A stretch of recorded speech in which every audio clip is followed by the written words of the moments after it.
Welcome. Just got through doing a headlight assembly replacement job on a 2007 Toyota Avalon. And as far as I can tell, this procedure that you will see is probably applicable from about 2005 to 2010. I don't know that for sure, but the front bumper and the styling of the cars appears to be the same in that time frame. So it might be useful throughout that time frame. So this is the before shot, and you can see the oxidation, or basically fogging up, of the plastic. This is the shot taken after doing the job, and as you can see, it is much nicer. Of course, you probably want to look at other YouTube videos. There's a lot of good information out there. This is what I found when I looked actually after the job. Turns out I can't find anything for the 07 Toyota Avalon headlight assembly replacement, but there's a lot of other good videos like this one here on taking the front bumper shroud off, which is part of the job, as you'll see. And there are also ones on things like cleaning the bulb, amazing headlight restoration. That didn't work for me. Perhaps I didn't use the right product. I don't know. But I tried that and it just wasn't making the headlights better. So I finally got around to replacing the whole assemblies, and it costs about $250 or something like that, plus a fair amount of labor, as you'll still see in this video. So the great unboxing. I'll pull this piece off. Try to while holding the camera with one hand and lifting the box out with the other. Okay, toss that to the side, and then here's some bubble wrap. This is not exactly the way it was packed, but you get the idea. So this is the new light bulb assembly, and it comes with the main halogen lamps installed. There's one here and one here. Actually, I think this is the left-hand bulb that I pulled out of here. I had already taken them out. But anyway, here is the new bulb, and here's the old bulb, and clearly they don't match because this one's for the other side. But anyway, you get the point here. So here's a quick overview of what's involved in doing this job. This is from the factory service manual for the 2007 Toyota Avalon. And I've pulled the pages that are relevant, made some copies of those so I don't have to carry around the 3-set manual with me. Anyway, here's the light, and here's the instructions. And it's a simple 3-step procedure, at least that's what it appears to be. Remove radiator griller, I think that's grill subassembly, page ET-2, so we'll look at that in a second. Remove front bumper assembly, ooh, that doesn't sound good. Also page ET-2. Remove headlight assembly, remove 3 bolts, pull the left-hand headlights assembly in the direction indicated by the arrow, and remove the left-hand assembly. Here's the instructions for removing the grille assembly and the bumper assembly. So the grille assembly, remove a couple bolts, disengage 5 claws, etc., etc. There's an inset picture here that shows how to disengage the claws. Hopefully that'll work. And after that, you have to take the bumper assembly off. But I don't think it's the whole bumper. I think it's just a fascia piece.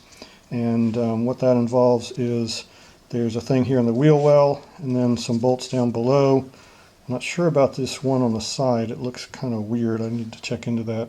And then there's some clips on that as well. And so here's what it looks like for real. Turns out you can't do the grille assembly removal here until you remove this cover piece. And so I've already basically done that, but I kind of put it back in place so you can see how it was. There are some plastic clips, and you have to pry those out. So there's one like that. And then once those are out, all of them, there are several of them, you can just pull this piece up, slide it back, work it around the latch, and pull it off. The bolts are 10 millimeter, and I've got a 10 millimeter socket here, and then a nut driver handle that I was just trying to use first, but that didn't work because they were too tight, but not real tight because it's mounted into plastic pieces. So whatever you do, don't screw it the wrong way and strip things, especially when putting it back together. So I'll get these out and then we'll take a look. So I ended up using these needle nose pliers to get under this and try to pull it out even as is. It looks like it kind of broke a little bit, but it's probably okay. I'll reuse it, but probably ought to have some new ones on hand. Wow, it's cold out here. Important tip, don't try to do this in the winter like I'm trying to do. It's like 40 degrees out here.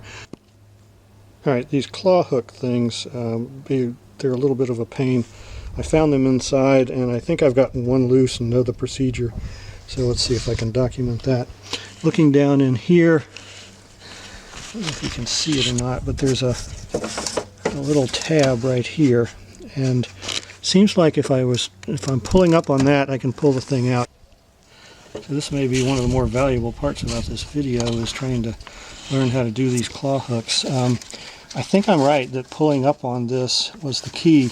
It goes over this piece right here, and it's in place, and you have to pull up on it because there's a tab right under here. And so far I was able to do that on all of those, including a larger one here in the center, but it just doesn't come out all really easily, so you kind of have to work at it and hope for the best. Success! Got the grill piece off without breaking anything. Alright, next stop is the bumper, but I don't think it's the bumper. I think it's just this outer trim piece here, piece of plastic.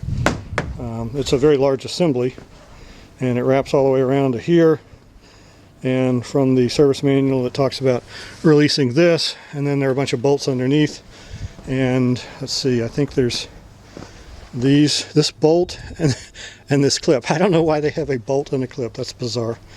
You know, why not just have two clips or two bolts or something? But that's what they got, bolt and a clip on each side, and then bolts underneath. And the mystery bolt, which they show kind of up in here, there are bolts here, and my finger's on one of them right here, and then there's several more. There's one over here, and I think there's one maybe up there, because how else can this piece be held? So this is the clip on the driver's side, and it actually came out easier. I didn't even have to use a knife to get under it. Once I got it turned a quarter of a turn like they said, it came out. Now I haven't got it. I'm just kind of prying it out with these needle. Oh, look at that. Came out perfect. So that's real easy. Now I'm guessing maybe that the reason for all of this is just a retainer. There's a hole in the main bumper shroud piece that goes into this clip, and probably now theoretically this bumper shroud piece can be pulled outward. That's my guess. Okay, I took a 10mm bolt out of here, and now I'm taking the little clips out, and I figured out how to do this. It's actually pretty easy. You stick the screwdriver in to these little slots and pry that up, and then it comes out. So I'll try that on this other side over here. See if it really is as easy as I say. Of course, I'm trying to do it left-handed. I'm trying to get the screwdriver in and pry up. Look at that. Look at that. Wow. So it claims there are 10 bolts here, including the two mystery ones on the side, which I haven't found yet.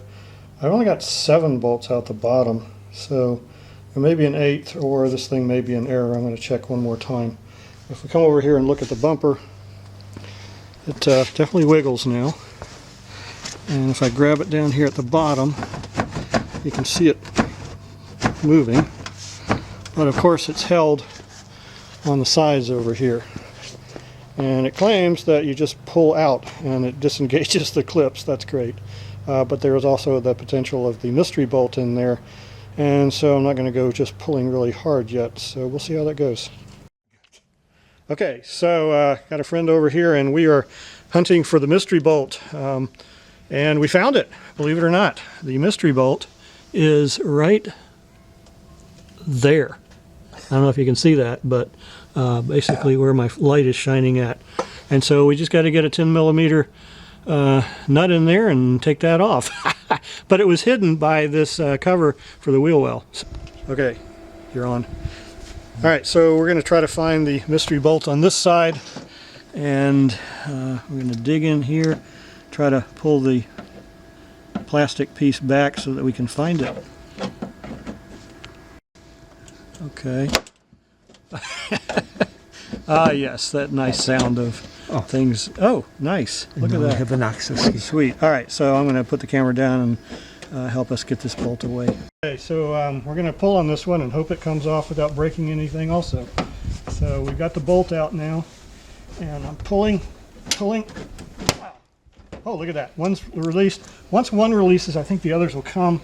So I'm going to come over here and pull, ready, set, and nice. Beautiful. All right. Nice job, Bill. All right. Okay, we've got it released, and we're checking to make sure that we didn't break anything. All those holes look fine. And then the little tabs, I'll get my glove off here. The tabs are here and so forth, and they're all fine. And one here. And one there. Very good. Okay, so it looks like the car's been in a wreck now, but it hasn't. Not yet. And the bumper's just holding itself here. Or this is the facade, not the bumper. There is a connector for the light that you got to be careful not to stress down there, so we'll keep an eye on that. Here's the light, and we'll take a look at the new light to figure out where the bolts are. Clearly one is right here, and there are two more, as I recall. All right, so we took the 3 bolts out. Let me point to where they were. I don't remember if we did that. There's one here, there's one down in there, and then the third one was a lighter colored bolt here. This metal bracket is part of the new light assembly, so we'll see that when we put the new one in. But he's going to try to pull the light out. It claims it just comes out. Haha. Yeah. Probably have to move it this way a little bit. There's a plastic. Oh, it's just clipped over that little plastic thing. tab. Right. It needs to be Right, lifted. so we'll work on that. Okay, so we just pry it under here a little bit, give it a little extra up force to release that from there. And now we're looking at the connectors on the back. There's 3. Okay, so we've got this other light out now, and we're going to pull it back and look at it. We've already pulled the connectors off. So here's one of the connectors. And what we seem to have discovered is that pretty much you have to push down on one of the tabs and then wiggle it. Some of the ones for the low beam, high beam stuff were a little tricky. Again, there's a push down tab right here, and you kind of get that so it clicks and pull it, but don't pull on the wires. You don't want to pull the wires out, that'd be bad. And then you can just kind of wiggle it, and it takes some time, but it works okay. It's tight. So that's the old one. We'll put the new one in. Okay, the lights are in, and we did test them. They all work. Not showing that because we're losing light here, but we're about to put this panel back on, just getting it aligned. We just did the one on the other side, and looks good. Even though we messed it up, we kind of banged it back into the right position, so we're good there. Lots of clips and bolts to put in yet, but we're going to snap this guy in, and then the next filming might be after the thing's all put back together. How are you gonna... Okay, tip, start the job earlier. It got dark on us, but the lights are in, and they're all shiny and beautiful, and everything's back together enough to drive the car. So bottom panel's on, top panel's missing a clip here and a bolt and a clip here. It's not going anywhere, especially once the hood's closed. So calling it quits for tonight. Okay, here we are at night. These are the brights, and they're very good. You can see signs way in the distance there. Let's see if I can blow this up a little bit. So yeah, way out there, way. If I turn on the low beams, then I can overrun the lights if I get up to about 60 or 70 miles an hour. So I think the one on the left needs to be brought up a little bit. But again, with the brights on, wow, that doesn't really show it very well. That just blankets it out near in. But all right, so if you look here with these brights on, it's lighting up signs way out there. And there's the low beams. Okay, this is after the install and after adjusting the lights. So I just got through adjusting them, brought the one on the left up a little bit. It was down here a little lower, brought it up to match what it was before I started. Before I put the new lights in, I made a note of it. And this one was too high, and I brought it down a little bit. And the way that's done is, well, you got to have this cover off. I haven't put that back on yet. Got a 10mm wrench, opening wrench, that's all that's needed. And back in here, there is a adjustment screw. right there. You can see my finger touching it. And it's easy to turn, and it just turns about 1/8 of an inch about 1/8 of a turn creates about a 1/16 of an inch. I don't know, I didn't measure it, but I had to do several partial turns here, very partial turns, so maybe a total of 1 turn perhaps, to move the light up as much as I needed it to be. And the one on the right hand side was too high, so I bring it down. There's an adjustment screw over there as well. It's a little hard to see. Just behind that bottle there, I think is where it is. Easy to do, assuming that you made measurements before you started. Otherwise, it's going to be a pain. But I think this is going to work pretty well. I'll test it, make sure it's not going to be a problem for oncoming drivers. But this is the way it was before I started the whole job.